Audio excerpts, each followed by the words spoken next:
അത്യന്തം നാടകീയമായ രംഗങ്ങളാണ് കേരള രാഷ്ട്രീയത്തിൽ സംഭവിച്ചുകൊണ്ടിരിക്കുന്നത്. വീണ ജോർജ് രാജിവെക്കണമെന്നുള്ള മുറവിളി കേരളത്തിൻ്റെ എല്ലാ ഭാഗത്തു നിന്നും ഉയർന്നുകൊണ്ടിരിക്കുന്നു. രാജിവെക്കില്ല എന്ന് വീണ ജോർജും രാജിവെക്കണ്ട എന്ന് CPM-ഉം LDF-ഉം തീരുമാനിച്ചു. രക്ഷാപ്രവർത്തനം ഒരുക്കാനായി DYFI-യും CPM-ഉം മഹിളാ കോൺഗ്രസുമൊക്കെ ജനാധിപത്യ മഹിളാ അസോസിയേഷൻ CPM-ൻ്റെ ടീമും ഒക്കെ രംഗത്തുണ്ട്. അവരവരുടേതായ നിലയിൽ പത്തനംതിട്ടയും എല്ലായിടത്തും പോർവിളികളും ബഹളവും നടത്തുന്നു. പക്ഷെ കാര്യം ട്വിസ്റ്റ് അതല്ല. പിണറായി വിജയൻ നാട്ടിൽ വരുമ്പോൾ സജി ചെറിയാനെ മാറ്റുമോ എന്നുള്ളതാണ് അടുത്ത വിഷയം. സജി ചെറിയാൻ്റെ നാവിന് ചെറിയൊരു പ്രശ്നമുണ്ട്. അദ്ദേഹം ഒരു സരസ്വതിയുടെ വികട വിളയാട്ടം അദ്ദേഹത്തിൻ്റെ നാവിൽ കയറും.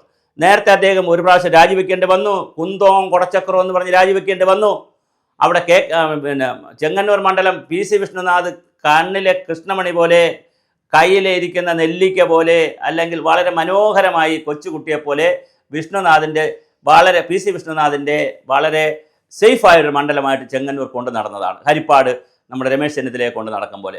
അതേസമയം ഇപ്പോൾ PC വിഷ്ണുനാഥ് അവിടെ തോറ്റതിന് ശേഷം ഇപ്പോൾ നിൽക്കുന്നത് കുണ്ടറ MLA ആണ്. മേഴ്സിക്കുട്ടിയമ്മയെ റെഡിയാക്കിയിട്ട് അവിടെ ഇപ്പോൾ കുണ്ടറ MLA ആണ്. അത് വേറെ കാര്യം. അപ്പോൾ പക്ഷേ ഈ KK രാമേന്ദ്രൻ നായർ മരിച്ചപ്പോഴുന്ന ഗ്യാപ്പിലാണ് ആദ്യം സജി ചെറിയാൻ വരുന്നത്. അന്നേ വരുമ്പോൾ സജി ചെറിയാനോട് വലിയ താല്പര്യമൊന്നും അവിടെ ഉള്ള ആൾക്ക് ഇല്ലായിരുന്നു. പക്ഷേ അദ്ദേഹം അപ്പോൾ ജയിച്ചു. പിന്നെ അത് കഴിഞ്ഞ് രണ്ടാമത് ജയിച്ചു, മന്ത്രിയായി. വിവാദങ്ങളോട് വിവാദമാണ്. ഇന്നലെ അദ്ദേഹം ഒരു വിവാദം പറഞ്ഞിരിക്കുന്നു.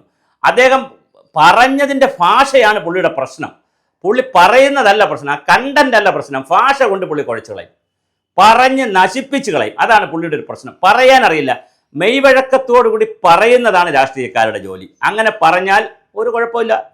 പുള്ളി പറഞ്ഞെന്താണ്? സർക്കാർ ആശുപത്രിയിൽ കിടന്നിട്ട്, ചെങ്ങന്നൂർ താലൂക്ക് ആശുപത്രിയിലുള്ള മറ്റു കിടന്നിട്ട് ഡെങ്കിപ്പനി വന്നിട്ട് 2 ആഴ്ച കിടന്ന് പുള്ളി മരിച്ചു പോകുമെന്നുള്ള സ്റ്റേജ് വന്നപ്പോൾ പുള്ളിയെ രക്ഷിച്ചത് സ്വകാര്യ ആശുപത്രിയാണ്. അങ്ങനെ ആ രക്ഷിച്ചതെന്നൊന്നും പറയണ്ടായിരുന്നു. എനിക്ക് സുഖമില്ലാതായപ്പോൾ ഞാൻ ആദ്യം ഇവിടെ ചെങ്ങന്നൂർ ഹോസ്പിറ്റലിലാണ് കൊണ്ടുപോയിരുന്നത്. അവിടെ കൊണ്ടുപോയി 2 ആഴ്ച ഞാൻ ചികിത്സിച്ചു. എൻ്റെ അസുഖം കുറഞ്ഞില്ല. ഞാൻ അമൃത ഹോസ്പിറ്റലിൽ ചികിത്സിച്ചു. സ്വകാര്യ ആശുപത്രി ഇവിടുത്തെ ഒരു യാഥാർത്ഥ്യമാണ്. സ്വകാര്യ ആശുപത്രിയിൽ ചികിത്സിക്കുന്നതിൽ തെറ്റ് നമ്മൾ പറയേണ്ട കാര്യമില്ല. EMSനെ അവസാന കാലത്ത് കോസ്മോപൊളിറ്റനാണ് ചികിത്സിച്ചത്. SUT-യിലാണ് ഇപ്പം കൊണ്ടുപോയി അച്യുതാനന്ദൻ ചികിത്സ നേടുന്നത്. അമേരിക്കയിലെ മയോ ക്ലിനിക്കിൽ പോയിട്ടാണ് പിണറായി വിജയൻ ചികിത്സ നേടുന്നത്. നേരത്തെ പല നേതാക്കളും ഇതുപോലെ പല കാലഘട്ടത്തിലും നയനാരടക്കമുള്ള പല നേതാക്കളും പോയി ചികിത്സിച്ചിട്ടുണ്ട്. അതുകൊണ്ട് സ്വകാര്യ ആശുപത്രി എന്ന് പറയുമ്പോൾ സ്വകാര്യ മേഖലയെ പൊതുമേഖലയെ നോക്കാൻ പറ്റില്ല. അപ്പോൾ എനിക്ക് സുഖമില്ലാതെ ഞാൻ അബോധാവസ്ഥയിൽ കിടക്കുന്ന എനിക്ക് കയറി ആദർശവും പറഞ്ഞുകൊണ്ട് നിൽക്കാൻ പറ്റില്ല. എൻ്റെ ബന്ധുമിത്രാദികളും ഡോക്ടർമാരും എല്ലാം ആലോചിച്ചപ്പോൾ കേരളത്തിൽ കിട്ടാവുന്ന ഏറ്റവും നല്ലൊരു ഹോസ്പിറ്റൽ എന്നുള്ള നിലയിൽ എൻ്റെ അസുഖത്തിൻ്റെ സ്ഥിതി വെച്ചിട്ട് ചെയ്യാൻ പറ്റുന്ന നല്ലൊരു ആശുപത്രി എന്നുള്ള നിലയിൽ എന്നെ അമൃതയിൽ അഡ്മിറ്റ് ചെയ്ത് ഞാൻ രക്ഷപ്പെട്ടു. അത്രയും പറഞ്ഞാൽ മതി. ഇത് പറഞ്ഞെന്താണ്? സർക്കാർ ആശുപത്രിയിൽ കിടന്ന് ഞാൻ ചത്തുപോകുമായിരുന്നു. ഇനി അദ്ദേഹം അങ്ങനെയാണോ പറഞ്ഞെന്നറിയില്ല. കാര്യം മാധ്യമങ്ങളിൽ വന്നാണ് ഞാനീ പറഞ്ഞത്. നമുക്ക് അതിലേ സോഴ്സ് ഉള്ളൂ. കാരണം നമ്മളവിടെ ഒരു സാറ്റലൈറ്റ് ചാനലല്ലല്ലോ, നമുക്ക് ഡിജിറ്റൽ ചാനലായതുകൊണ്ട് അവിടെ പോയി നിൽക്കാൻ പറ്റില്ല. അതിൻ്റെ ഒരു പ്രശ്നമുണ്ട് ഞങ്ങൾക്ക്. ഇപ്പോൾ സാറ്റലൈറ്റ് ആകുമ്പോൾ നമുക്ക് നോക്കാം. ഇപ്പോൾ ഡിജിറ്റൽ ചാനലിൽ നിൽക്കുമ്പോൾ നമുക്ക് ആ പരിമിതിയുണ്ട്. സെക്കൻഡറി ന്യൂസാണ് പലപ്പോഴും, വാർത്തകളാണ് നമുക്ക് കിട്ടുന്ന, ഇൻഫർമേഷനാണ് നമുക്ക് പലപ്പോഴും കിട്ടുക. ഡയറക്റ്റ് പ്രൈമറി ഇൻഫർമേഷൻ കിട്ടാൻ പ്രയാസമുണ്ട്. അപ്പോൾ എന്തായാലും ഇദ്ദേഹം പറഞ്ഞതായിട്ട്, സജി ചെറിയാൻ പറഞ്ഞതായിട്ട് പത്രങ്ങളിലൊക്കെ വരുന്നത്, അല്ലെങ്കിൽ ചാനലുകളിലൊക്കെ വരുന്നത്, 2 ആഴ്ചക്കാലം ഗവൺമെൻറ് ആശുപത്രിയിൽ കിടന്നു, അവിടുന്ന് മരണതുല്യമായി, സ്വകാര്യ ആശുപത്രിയിലേക്ക് മാറ്റി എന്ന് പറഞ്ഞാൽ തീർന്നു. കുഴപ്പമില്ല. മാറ്റിയതുവരെ ശരിയാണ്. മാറ്റി, അത് യാഥാർത്ഥ്യമാണ്. വേറെ ആരെങ്കിലും കണ്ടുപിടിച്ചുകൊണ്ട് വന്നാലും കുഴപ്പമില്ല, യാഥാർത്ഥ്യമാണല്ലോ. മാറ്റി. ഇപ്പോൾ ശിവൻകുട്ടി തിരുവനന്തപുരത്ത് പോയി ചികിത്സിച്ചു, തെറ്റുണ്ടോ? MP രാജേഷ് ചികിത്സിച്ചു, രാജീവൻ ചികിത്സിച്ചു. ഓരോ മന്ത്രിമാർ ചികിത്സിക്കും. അവർക്ക് ഇഷ്ടമുള്ള സ്ഥലത്ത്. ഇപ്പോൾ കണ്ണാടി വാങ്ങിക്കുന്നു, എവിടെ പോയിട്ട് വാങ്ങിക്കുന്നത്? 30,000, 40,000, 1 ലക്ഷം, 1.5 ലക്ഷം രൂപയുടെ കണ്ണാടി വാങ്ങിക്കുന്നു, എവിടെ പോയിട്ട് മേടിക്കുന്നു? പ്രൈവറ്റ് ഹോസ്പിറ്റലിലൊക്കെ പോയി, സ്ഥാപനങ്ങളിലല്ലേ പോയി മേടിക്കുന്നു. അതൊന്നും പറഞ്ഞിട്ട് കാര്യമില്ല. പറഞ്ഞൊപ്പിക്കാൻ അറിയത്തില്ല. കുന്തവും കുടച്ചക്രവും പറഞ്ഞൊപ്പിക്കാൻ അറിയാഞ്ഞൂടാത്തതുകൊണ്ട് ഭരണഘടനയിൽ പറഞ്ഞ് അത് നാശക്കോട്ടയായി. അപ്പോൾ ഇപ്പോൾ അതുപോലെ തന്നെ സാംസ്കാരിക കാര്യങ്ങളൊക്കെ പറഞ്ഞ് നാശക്കോട്ടയാവും. പിന്നെ പറഞ്ഞു ഞങ്ങളെ തല്ലിയാൽ ഞങ്ങളും തല്ലും, ഞങ്ങളെ കൂടെ ഒരുപാട് പേരുണ്ട്. അതൊന്നും ഒരു മന്ത്രി പറയാൻ പാടില്ല. പൊളിറ്റിക്കൽ ലീഡർമാർ പറഞ്ഞോട്ടെ, SFIയോ DYFIയോ മഹിളാ അസോസിയേഷനോ CITയോ ആരോ പറഞ്ഞോട്ടെ, ഞങ്ങളുടെ മന്ത്രിയെ തൊട്ടാൽ ഞങ്ങൾ കൈകാര്യം ചെയ്യുമെന്ന്. ഒരു മന്ത്രി തന്നെ പറയാൻ പാടുണ്ടോ? ക്രമസമാധാനം തകർന്നു പോയെന്ന് വന്നാൽ മന്ത്രി തന്നെ പറയാൻ പാടുണ്ടോ?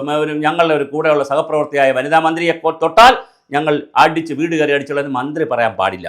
അവിടെയും അദ്ദേഹത്തിന് പിഴച്ചു. ഇവിടെ പിഴച്ചിരിക്കുന്നത് അദ്ദേഹത്തിൻ്റെ സംഭാഷണമാണ് പിഴച്ചത്.